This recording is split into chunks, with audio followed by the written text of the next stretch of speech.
പ്രവാസികളുടെ passport fees വർധനയിൽ കേന്ദ്ര സർക്കാർ 3 ആഴ്ചയ്ക്കുള്ളിൽ തീരുമാനം അറിയിക്കണമെന്ന് ഡൽഹി ഹൈക്കോടതി. ഫീസ് വർധനയ്ക്കെതിരെ പ്രവാസി ലീഗൽ സെൽ കേരള ഘടകം സമർപ്പിച്ച പൊതു താൽപര്യ ഹർജി പരിഗണിച്ചാണ് നടപടി. ഇന്ത്യയിലെ അപേക്ഷകരെക്കാൾ വൻതുക പ്രവാസികളിൽ നിന്ന് ഫീസായി ഉയർത്തുന്നത് ചൂണ്ടിക്കാട്ടിയാണ് ഹർജി നൽകിയിരുന്നത്. ജൂലൈ 1 മുതലാണ് ഇന്ത്യയിലും വിദേശ രാജ്യങ്ങളിലും ഇന്ത്യൻ പാസ്പോർട്ട് സേവനങ്ങളുടെ ഫീസ് നിരക്ക് കുത്തനെ വർദ്ധിപ്പിച്ചത്. സാധാരണ പാസ്പോർട്ടിന് ഇന്ത്യയിൽ 2500 രൂപ ഈടാക്കുമ്പോൾ UAE-യിൽ അതിന് 11,600 രൂപ നൽകണം. ഇതിനു പുറമെ സർവീസ് ചാർജ് പോലുള്ള അധിക ബാധ്യതകളും പ്രവാസികൾക്ക് മേലുണ്ടെന്ന് പ്രവാസി ലീഗൽ സെൽ ഹർജിയിൽ ചൂണ്ടിക്കാട്ടിയിരുന്നു.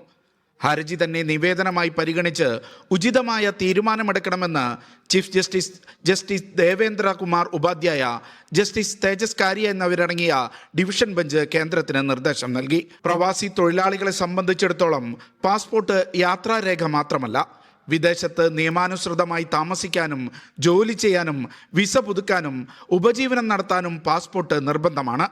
കുറഞ്ഞ വരുമാനക്കാരായ പ്രവാസി തൊഴിലാളികൾ അടിസ്ഥാന രേഖയ്ക്കായി വൻതുക ചെലവിടേണ്ടി വരുന്നത് നീതിയല്ലെന്ന് ഹർജി ചൂണ്ടിക്കാട്ടുന്നു. തൊഴിലാളികൾക്ക് പ്രത്യേക ഇളവ് വേണമെന്നും ഔട്ട്സോഴ്സിംഗ് സർവീസ് ചാർജുകൾ പുനഃപരിശോധിക്കണമെന്നും പ്രവാസി ലീഗൽ സെൽ ആവശ്യമുന്നയിച്ചിട്ടുണ്ട്. Media 1 Dubai.